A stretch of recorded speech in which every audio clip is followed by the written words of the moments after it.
Can a journalist be open about their faith and still be objective? What do you think, Dr. Tammy?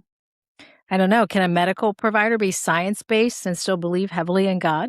Some very good questions. And those are the ones we're going to answer on Your Story, Your Health, Your Best Life. So if you're just tuning in and this is the first episode that you've listened to, I've been a journalist my entire adult life. And I started in the 80s, and here we are pushing 2027.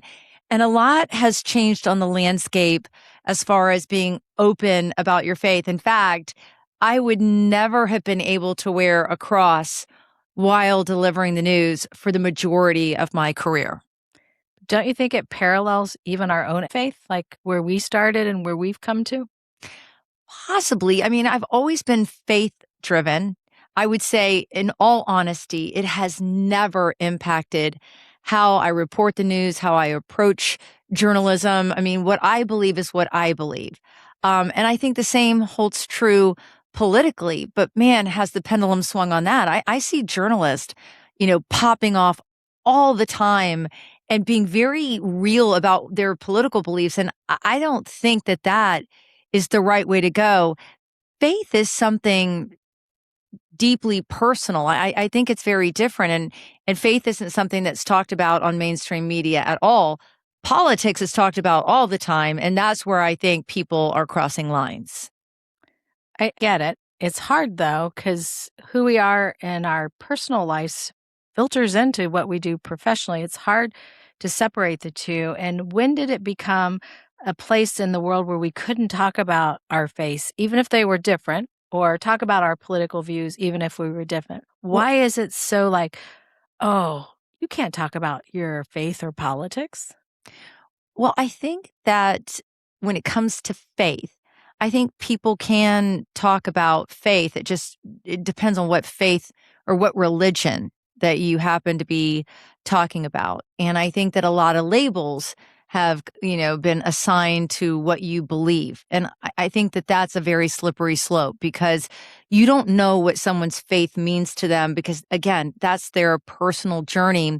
And, this podcast is all about healing, and there is scientific proof that having faith, and they've done this with cancer patients and all kinds of things, that many times the outcomes are better because people are believing in something bigger than themselves. I'm sure you've read the same studies. I think the word religion is a bad word. I don't like it. So people will be like, what religion are you? And I'm like, gosh, are we just tying ourselves to a church branch or a church this or a church that? And, people like, well, I'm not religious. I think if I had to do away with one word would be religion, because I'm so much more than my religion. Me too. And my religion has changed as I've changed, and has grown as I've grown.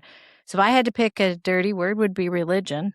But what I'd like to do today, and I've never done this and you've never done it, let's share your faith journey. Let's share my faith journey and how it intersected with my job in healthcare and how you came head to head with it in journalism and who we are today and where we're at. Can we do it? Absolutely. I'm game on. Who's starting, me or you? Always you. You're the lead. I'm the guinea pig up in here. So I was raised in a very Italian Catholic family. We went to church every Sunday. No dig to the Catholic folks, but when I was going to Catholic church here in the Tampa Bay area, it was just an hour and a half of sitting through something that I really didn't understand what they were saying. It was so, it was a formula. You're kneeling, you're standing, you're sitting, I didn't get it. It didn't resonate with me. Then I went off to a very Southern school, Auburn University. Back in the day, there were no Catholic churches. So I wandered into different denominations, and I realized, to your point, your religious belief can vary, drastically from one church to the next. But as a journalist and going through, some really tough personal times, I think that's when I fell into exactly what you're saying. Religion, what your denomination is doesn't really matter, or it doesn't matter to me. It's my relationship, my personal relationship with my faith. And that has been what's made a profound difference in my life on so many levels. And the more I keep pulling back the onion layers, the more of a profound change it has on my life. And that's not to say that everything in my life is rainbows and unicorns. It's just that leaning in on this and turning to it daily has been profound. Awesome. Yeah. I had a very similar upbringing. So I was born in number 6 of 7 children into an Irish Catholic family, not Italian, but Irish. And I got the best of educations. I went to Catholic schools through all of it, and I can't look back and say anything about my childhood was wrong. And my mother, who's still living, bless her heart, love you, Mom, I know you're listening, thinks like, "Oh, did I do something wrong?" No, you gave us the best home life, best stability, and all of that. But I also have to say, I didn't get it. I didn't own my faith then. I was doing my parents' faith and I was doing the rituals of it and following through, but I couldn't say that I knew the Bible or I had any transformation whatsoever. Like, I wasn't a bad person, but I also wasn't a good person. Mhm. Like, I didn't have anything wonderful going on for me, and I felt like something was missing. I would hold big, extravagant parties, and the party would be over, and I would be lonely. I was always looking like something wasn't right. Mhm. Raised kids, took them to the Catholic church, and I did all of that, and my story is kind of funny. I had these nurses at the hospital that would invite me to this non-denominational Christian church, and for us Catholics, you just don't go in there. Right. You get that? Yes, I do get Like, that. they play rock music, like, this isn't like, we can't go in there. Mhm. So I didn't know what to do, but they asked me enough times that on one Saturday night, I went in there, and they give you a Bible, and it was so funny. I remember opening it, and there was a $20 bill in it. I'm like, "What's this about?" And then the pastor talks about, and all these things. But I realized that it lit a hunger in me to understand that Bible and why there was a $20 bill in it.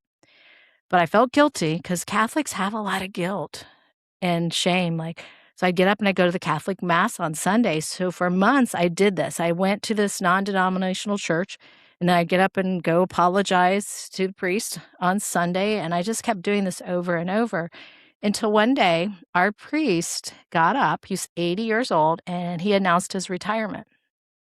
And he announced that he was leaving with the nun to Sarasota, Florida, to start a life together, and I'm like, they're real people too, like, Mhm.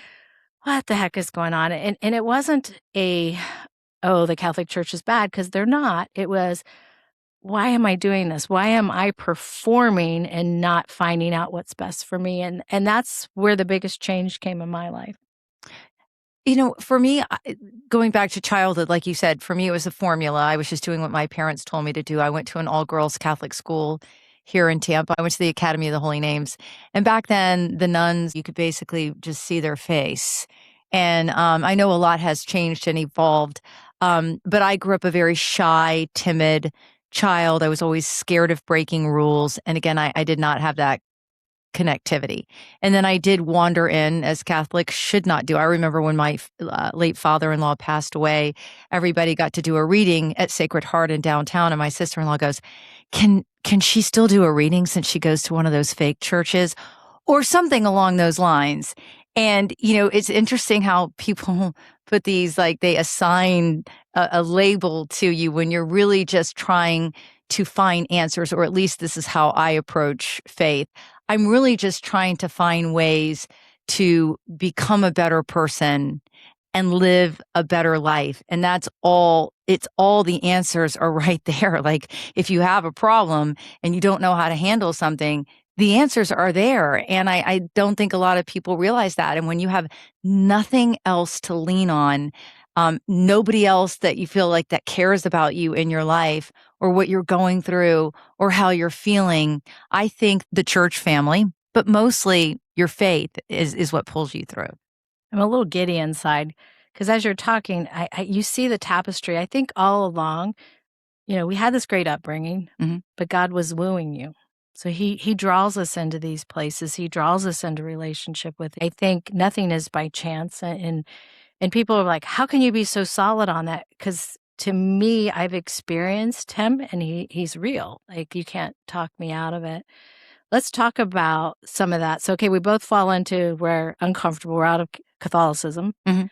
I still go to the Catholic Church. My mom still goes. My mother-in-law goes. Like, I realized that everything that we thought we didn't get anything out of, we got a lot out of. Like the songs we sing, the scriptures sang over us. Like I could recite, I used to be able to recite the whole Catholic Mass. Now they changed it. Now I sound silly. Everyone's saying one thing and I blur. Have you done that yet? No, I haven't done it because I really haven't gone to a Catholic church. Well, they've changed in the many, many words. years. They have. Oh, I Oh. guess I have gone. I was when we were in Italy, actually on Christmas Eve, we went to the Vatican. And so I did, I have gone to a Catholic church. And maybe I did notice stumbling around a little bit like, oh wait. my gosh, the words are different. Yeah, the words are What are we different. going to do? So I'm not poo-pooing on that at all. My entire family is Catholic. But it comes to a point where you have an intersection in your life. And mine was at age 40. I'll remember it to this day. But, you know, my son had made some silly choices. You know, he was getting a full ride to college. He had gotten in trouble. The funniest thing he ever did, and it's not funny, but he and his buddies broke into a Pentecostal church and they stole the instruments and they sat out back and made a bonfire. And we're sitting around a bonfire outside this Pentecostal church singing songs. And the police came. And since it was a church, it was a felony. And since he left the keys in the car, he got another felony. And so his whole college, sorry, son, ride was on question because of this decision. And I remember that was the time in my life I was going into the non-denominational and to the Catholic trying to figure it out. Well, the non-denominational ladies, and I know that's a title, just a way to break them up. They're like, we just want to pray for your son. And no one had ever done that before. No one had ever said, I just want to pray for you. And they all got together and they spoke these very specific words. There's like, when he goes before the judge tomorrow, I'm going to pray that the judge looks at him and sees that this was just a bad decision on a bad night, and that in lieu of persecution or prosecution or whatever they do, it sounds the same to me, we're going to give him release to his mom and go to church for a year. I'm like, okay, this sounds crazy. So we go to church the next day. Not to church, I'm sorry. We go to the courthouse, and the attorney was hired by my husband, so I didn't hire him. And he came out and he's like, hey, I saw you at that non-denominational church. Do you go there? And I was like, okay, yeah. And he's like, well, I go there too. He goes, this is what I'm going to do. I'm going to go in and I'm going to tell the judge that, and he spoke the same words the ladies prayed. I was freaked out. Nothing ever happened like that in my life. Then he came out, and there was 2 kids involved in this, and he said, you know, the judge has decided to release your son to you with no charges for you to take him to church and do this. And the other kid got a felony and a year's service. Wow. And I sat there, and I'm getting chills now, and I hope you all can feel that. I was like, God is real. God is real. Like, what have I been doing for 40 years? I had this, oh my gosh moment, and I said, Lord, I have wasted 40 years of my life. I'm going to give you the rest of my life. Don't make that prayer unless you're willing to do it, because he surely challenged me on that. And it's imagining now I'm 62 and I've been doing this for 22 years and it still feels like it was yesterday. That's fascinating. Yeah. You know, it is interesting, you know, for the majority of my career, I was sitting on a news desk delivering the news as a morning anchor. And I couldn't wear the cross. If they saw a cross, they would, you know, that would be a fireable offense, or you would get a stern talking to, and you don't want a stern talking to from a news director, trust me. So I never wore a cross. And then when I shifted into becoming a health and wellness host, which by the way falls under a completely different department in corporate America, you go from being a journalist and part of a news department, that umbrella, to a host. And you are, even though I'm still a journalism and you can't take my degree away from me and the knowledge that I learned over decades, but at the end of the day, you're working for a programming department, which means you're just creating programs that will air on, you know, a traditional television station, and of course streaming platforms, because the show eventually started to grow both on a streaming platform and across television stations across the country, even around the world. And at that point, I thought to myself, I'm just going to put on this cross and I'm going to wear it on air. And it's very small. I mean, if you're listening, you can't see it, but if you're watching us anywhere, you can see it. And I'm going to put on this tiny little cross and I'm going to see what happens. And much to my surprise, nothing happened. Like I basically, proclaimed just by what I'm wearing, my jewelry, that I'm a Christian. And that was very unusual to me. I remember being scared. I was like, when are they going to come and say something to me? But no one ever said anything. When it became a problem is when I came up with the idea that we should do a 1-hour show about how faith, not religion, but faith, changes your life, or how it makes you do better, or how it makes you impact others. And so I got so much pushback, and leading up to the show, like I think like the day of the show, we had an 11-minute window all produced, and you have no idea how much it would take to put a show on the air. It was just 3 of us, and it's 1 hour, 7 to 12 guests a day. We're writing, we're doing the graphics. I mean, so much goes into it, and you think there's this giant team of people, and that might be true if you're like Oprah Winfrey, but it's not true if you're Gayle Guyardo. You're doing a lot of the sweat equity on your own if you're building a show. And they came out and said, the lead pastor, the top of the show, that you got to take that out. And I'm like, you're going to leave us with an 11-minute hole in the show. Sorry. And I looked at it, the show, and it was interesting because we had, a Jewish person talking about healing people or helping with food. We had all different denominations, but it was the Christian denomination at the top of the show that was the one that was in jeopardy. And all he was coming there to talk about is how everybody was boots on the ground when those back-to-back hurricanes targeted Tampa Bay. People were homeless. They didn't have drywall. They had mold growing in their house. And all he came to talk about is how people, through their faith, came together and they bought gas cards, and they were, hanging drywall, and they were bringing food to people. And all the show was, how you use your faith and what you've learned from it to serve others and to really walk in that light. Regardless of what your religious or your denomination or what religion you believe in, that wasn't the show. But it was in jeopardy, and I had to go down on the mat and fight for this pastor. He's super popular in town. I had to go fight for him to have him be on the show. And but the point of it is that all of a sudden I did realize that there was still in our industry some, I don't know, how would you describe it, Tami? I know you know what I'm trying to say without putting my foot in my mouth and getting in trouble, but there is some prejudice in a way, or there is some alignment, or still like, oh yeah, yes, you can talk about this, but not that. And I'm like, why not? Like, why? Who's waving the magic wand to say that we can talk about this, but we can't talk about that? Like, who's ultimately making those decisions? And why would that be a bad thing that it was an 11-minute hole and the whole show was put into jeopardy at the last minute? Or why do we tolerate it is really I it. didn't tolerate it. I mean, I really, really fought hard for it. And you know what? We didn't get a single phone call, not a complaint, not an email. And trust me when I tell you, viewers have plenty of opinions.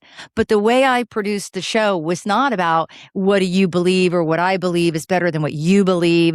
The show was, what higher power do you answer to that helps you? Like, one woman came on and talked about her faith is what led her into rescuing human trafficking victims. She's part of the Florida Hall of Fame right now. She came in and talked about going into strip clubs, not the kind of strip clubs that you see on Hollywood movies, but I'm talking like strip clubs, because I followed them along to journey their how they try to go in and save and help turning these victims into survivors. And it was stories like that, and they were compelling. And human trafficking is one of the biggest health risks in the nation because of mental, physical, everything that happens to these poor people. And that was what the show was about. The show was about, how are you using your beliefs to serve others in profound ways? So like a good journalist, you went into every strip club? I didn't go into every strip club, but I went into a lot of them.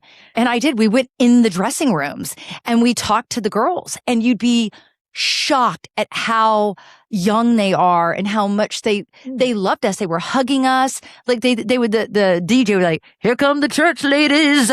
You'd come in and then we go pew, pew, pew, pew, pew, right into the back of the dressing room and just be there for them and say, like, if you don't want, this is not what you're wanting to do. If someone else has you here, just let us know. And there has to be a lot of touch points in this work that these women tirelessly do. I mean, tirelessly. They go out in the middle of the night and they're putting their own lives in jeopardy to try to help women that are in a place that they don't want to be. And every last one of these organizations is faith driven. And I don't want to sound unfairly loaded, but you and I are both Christians. Yeah. But anybody who comes to our practice, they know I'm pretty open about talking about my faith, but I'm also equally interested in learning about them. So we have Muslim clients, we have Jehovah's Witnesses, we have all these different sects of God-fearing people that are coming in and kind of sharing. I may not understand. I surely never want to change ship, because once I discovered Jesus for myself, there was absolutely no going back. But I also feel that it isn't my place to judge them or have a angry discussion or any of that. So let's talk about when our faith started intersecting with our jobs. Like mine was hard, because healthcare, y'all might think we're great, but it's probably a pretty dark scenario. So, you can come and you can pray and you can do that, but don't be throwing your religion at anybody or offering anything. And for me, so I had that profound moment. And after that, I was just pouring into it, trying to figure out for myself who I was. It was really about me. Like it was like I was being wooed, but I couldn't keep it out of my work life. And I was learning to pray for the first time. And that sounds so silly, but I grew up praying just the prayers that were given to me. With the rosary beads? The rosary beads. Yeah, me too. But I never prayed like God was real, like, dear Lord, help me, like just real heartfelt prayers. And one day we were in the operating room, and this is a big case, and the lady I'm going to tell you about is already in heaven, and she's laughing right now, but she was young, had young children, and she had 7 spinal cord tumors. Spinal cord's not a place you can go looking for. It's very, very delicate, and any move we make during that surgery would cost her use of her arms and legs because it was in the neck, and we knew that. And we worked tirelessly all day, and we found 6 of the 7. Couldn't find the 7th, couldn't go looking for it. We knew if we left the 7 behind that her ultimate outcome would have been paraplegia and death, but we couldn't find it. So the head surgeon leaves the room, and I'm left with the patient to close. And I'm just upset. Like, I know this lady, I've met her husband, I met her kids. We promised her we'd take good care of her. And I found myself praying a prayer I'd never prayed before. But I was just pouring out my heart while I was sewing, like, God, if you're real, like, why can't we find this 7th? Like, this can't be her end. Like, this can't be her. And I was just pouring out. And for the first time in my life, I felt this impression in my spirit. Didn't know what that meant, but I actually heard in my spirit, and I don't know other way to explain it is 2 millimeters to the left. I was like, okay, this sounds crazy. Keep sewing. And I told you the tumor's 2 millimeters to the left. I'm like, this is insane. Third time I heard it, I'm like, okay, I have a problem. So I said, can you guys get the head surgeon on the phone? So they put him on the phone, and he's not a God-fearing man or anything. And room goes completely quiet, like no one's speaking. And over the speakerphone, I say, in the shakiest voice I have, I think God is speaking to me, and that the last tumor is 2 millimeters to the left. Silence. Then all of a sudden I hear words I can't say on a podcast. And he screams, I either have to believe you're effing crazy or God is speaking to you and this lady's life's on the hand. Open her back up. So he comes in the room. Nobody's speaking. And a lot of you are watching this. You all remember that day. And all of a sudden we go 2 meters to the left, and that 7th tumor pops out. Wow. It was silence. Nobody said anything. We close her up, and I'm like shaking inside. I get to my car, and I'm like, God, I know you're real, but don't use me like this. I don't want to be that. Like, I just want to go to work. I want to raise my kids. I don't want to be that. And he said, I didn't do that for you. I did it for her.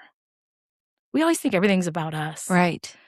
So that night, I had a very restless night. And I woke up in the morning, I was getting ready. Again, that impression was like, I need you to tell her what I've done. So I'm like, okay, here I am. I'm a full-blown heathen, finally saved by God, living a life that can't say was polished, and I'm going to march in and say, God spoke to me and this is what happened. Like, you have to be kidding. This isn't me. Like, people know me. But I did. I went into the room and she was in the ICU and her face smiled when I went in. And I said, I have to tell you. And she goes, I know, he already told me this morning it was 2 millimeters to the left. She said the exact same words. And I left. I had to be alone in the car because I didn't know what was happening. Those are those moments where you like, and when you say you're going to talk me out of God, when God intersects your life like that, it's real, and you're blown away by it.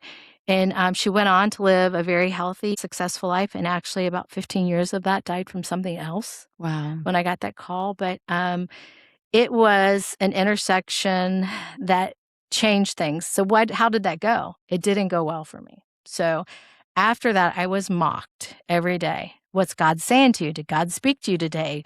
What does God want us to do? I became the laughing stock of the hospital.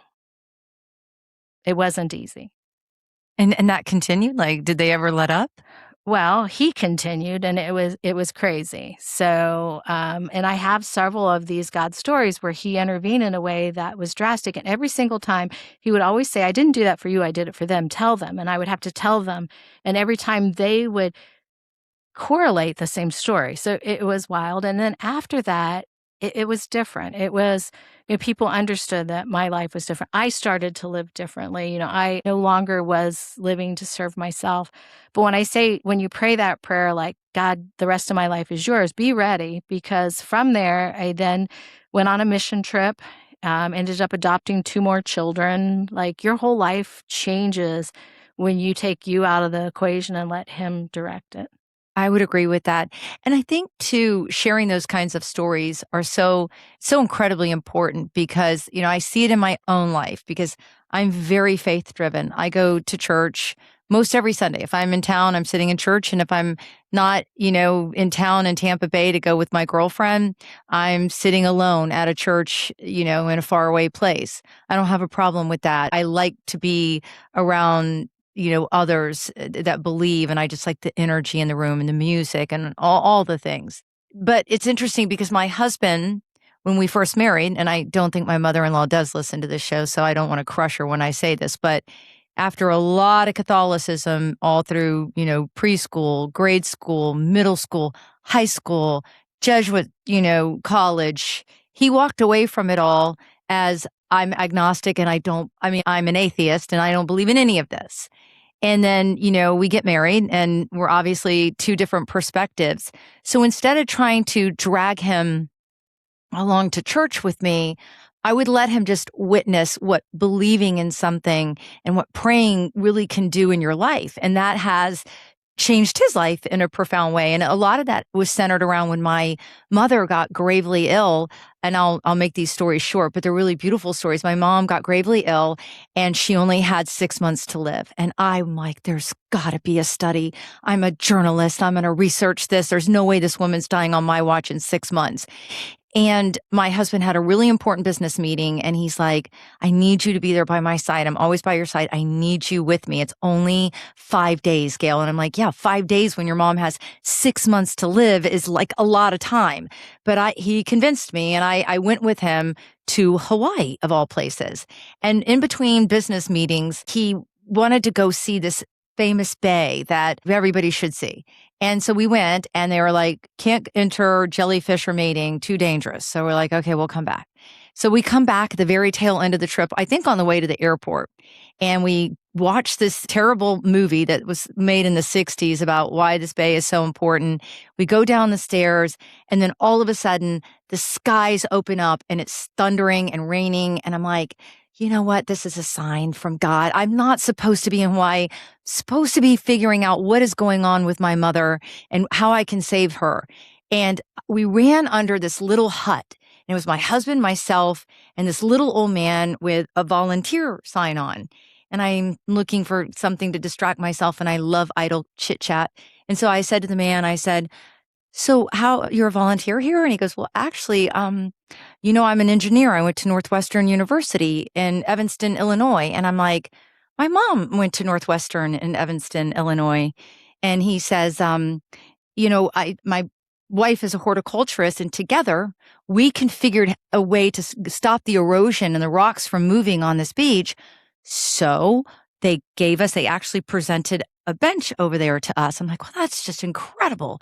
And then he goes, but my wife she almost couldn't make the ceremony because she's so sick. She had a rare blood disorder. And I'm like, swallowing really hard. I'm like, really, what's the blood disorder?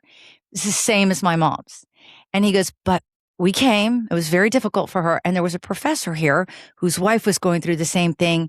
And he told me about a study at MD Anderson. Now, this is an old man. He's like 87. And I'm like, now I'm recording on my phone because I'm like, I don't want to forget what he's saying. So he gives me all this information. I get in the car. I call my older brother and I'm like, Paul, I know this is a God nod.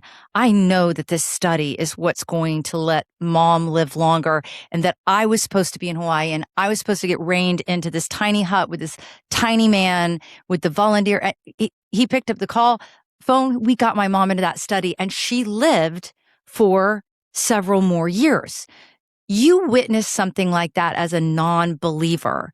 And then all of a sudden, it starts to chip away at you. And when we finally did get to and I promise I'll make it short. When we got to the end of her life and we were in hospice care and she was in so much pain, she looked at me and she goes, I do want to leave, but I just don't want to leave you guys. And I said, well, you're not going to leave us. I'm like, because you'll be over there. We were looking at the Gulf of Mexico. And I said, and I'll be over here. And even though we won't be physically together, we'll always be connected. Well, that night she died. The next day, my husband drove from Tampa to Longboat where my mom was in hospice care. And I was packing up all her stuff. And he opened up the sliding glass doors and a big gust of wind came through. And there was a rainbow right where I had pointed. And leading up to her death, there was rainbow after rainbow after rainbow. And there was that rainbow that was so unusual for it to be that spot that the Longboat Key Observer actually wrote an article about it. And then at her funeral, many weeks later, the woman who was going to sing a cappella opera by her graveside got up and told the story that she always selects songs. She knows what she's going to sing, but God spoke to her to change one out. So she called my brother and said, I get choked up. May I change this last song to Somewhere Over the Rainbow? So you keep hearing these stories, regardless of how they impact your life. I think that's being silenced from sharing those experiences by any platform is really a travesty, because it's those kinds of stories that can draw people into hope. And a lot of times, however you want to label it, hope and faith is all people really need to, regardless of what it is, just to push them a little bit further past that goal line. Can you imagine not believing in anything? Like, right. How sad. The part of that story that is interesting, I believe we're all knitted together. Mm-hmm. So I did not meet Gayle till my first episode of Bloom. Really? No, that was the first time I met you. Oh, my mother's followed you, all of that. Super scared. And we've already talked about that. But when we were discussing one night, your burner phones, you have two phones. Yes, Gayle has one two is not numbers. a burner. One's a work phone and one's a personal phone. Like, we joke and call them the burner. But I went back and I had a text message to you during your mom's illness. Remember? I sent that to you. That's crazy. So I had actually taken care of your mother and had given you my phone number to call if you needed anything. And I didn't even live in Florida then. I lived in Ohio, but was covering the hospitals here virtually. Wow. To think someday we would be together. And friends and working and project. All of that. So whether your mom had a part in that or not, I don't know. She probably did. But knowing my mom, she likes to orchestrate. My husband will laugh. I don't erase any text messages. Nor do I. My phone, I can go back that far. But I looked back and I thought, wow, I talked to Gayle. And then it was me sharing with her that I was caring for your mom and you could call me if you needed anything. And I remember you looked at that time that was towards the end of her life, kind of thing. So you never know. Every text, every call is a potential intersection that's been orchestrated for us that we don't know anything about. And I know people think to themselves, well, all these terrible things happen to people in life and everything's so horrible, and why would I believe? And I don't think anywhere in any scripture or anywhere people say that there's some magic wand and that this is going to change things for the better. What it does change is your own peace of mind and the way you handle tough situations. And may they always come out with the outcome you had hoped for? No, it doesn't always turn out like you want it to. Sometimes it can have a very, tragic end to the story. But at the end of the day, it is what keeps you rooted and grounded for your own inner peace so you can journey through these tough phases of life and the beautiful phases of life. Yes, and you can have a job and faith and still be normal and do all these things. There doesn't have to be such a separation between the two, nor do we all have to believe and agree every time where we're going with this. Right. But one thing, and one of the reason that Gail and I talked about doing this podcast is it is a big part of who we are. Now, we want to talk about all the other stuff. There's so much we want to talk about, but I think I wanted to give you an idea of where we come from and what our heart and desire is for everybody, and that we're not here to say, this is the only way and we're only going to do this. No, but understand our heart and why we're doing exactly what we're doing. Yeah, I agree. Any instances where I shared the one story. I have another about being blocked from sharing not even my own personal stories, but sharing maybe a different way or a different lens to look through in Christianity or faith or whatever it is, belief, whatever that might be for you and however you assign yourself. I have no judgment. I believe what I believe and I respect whatever it is that you believe. But have you ever been silenced or stopped because of your job? I mean, I know you were mocked in after. So never silenced or stopped. I went full blown. After you get ridiculed and made fun of, you get a choice. You like, okay, you're just going to continue with the ridicule and let them make fun of you. And then you find new people align with you. And then one of the patient's family members, who actually was an employee at the hospital, who really had a lot of fun with making fun of me, asked me to pray for her daughter. See? And she's like, she actually said, will you forgive me? And will you pray for my daughter? And I said, certainly. I'm not bold. Like when God tells you to do something, you do it. But like, it's a lot for me to bow my head and hold your hands and pray for somebody. And it's funny. My daughter won't listen to this podcast, so I can say this, but when she was little, she was full of God and prayer, and she knew how to do this. And a young man was dying of cystic fibrosis, and she said, can I pray for him? She was 8 years old. And I said, sure. So I took her to the ICU, and she took his hands, and she held his hands, and she said, be healed. That's all she said. And he was disappointed. He's like, you're not going to give me some big flowery, thus thou, art thou, this. And she's like, no, I just asked him to heal you. And she left. He was healed. Like the kid was out of the ICU the next day. He wrote her for years, and he went on to pass away, but it was profound. And he came to me after that, and he said, my whole life I judged the quality of the prayer by how many these and thous there were, and never realized it could be that simple.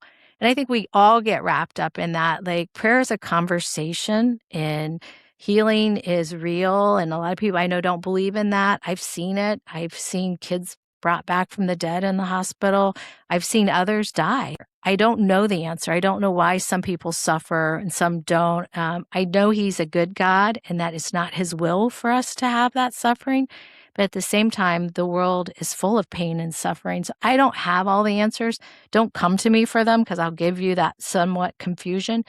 But I know what he's done for me and mine and what he does in my life. And I rely on him completely.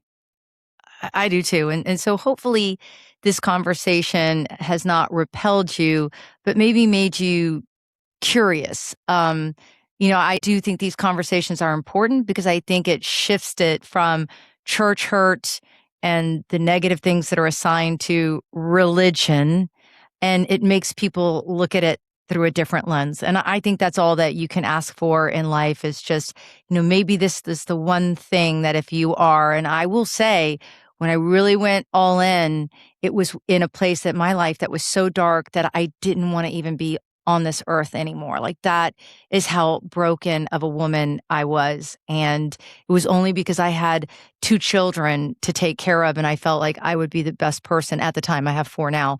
But at the time, I only had 4 small children when I was in this deeply dark place. And at that moment, I'm like, I just don't have anyone. Like, I have no one to lean on right now. So I leaned in on my faith. And that was about 24 years ago. And leading up to that, I always thought I was a faith-driven person, but not like that. Not like where I really learned to have a true relationship, and to have that relationship not just on Sundays or not just when things were going bad in my life, but every single day. And if me sharing that story makes you just try it, and then if I could just fast forward of being somebody that wanted to take their own life to somebody who embraces life and thanks God for it every day, I hope the conversation helps. So you found God and your children multiplied from 2 to 4? Yeah, the pull and pray doesn't always work. Oh my gosh. I just had to put a little religious joke in there, a little Catholic joke for you. Wait. Anyways, and we cannot leave you without our sexual sense of humor. That is, God thinks that's funny. He does. God created sex. Yeah, He did. So He we're created it for our pleasure. Yeah, so we're good. It's good. We'll put this on the blooper reel, but in the meantime, I'm going to put it in the real reel. Until the next time, your story, Your health, your best life. We'll see you soon.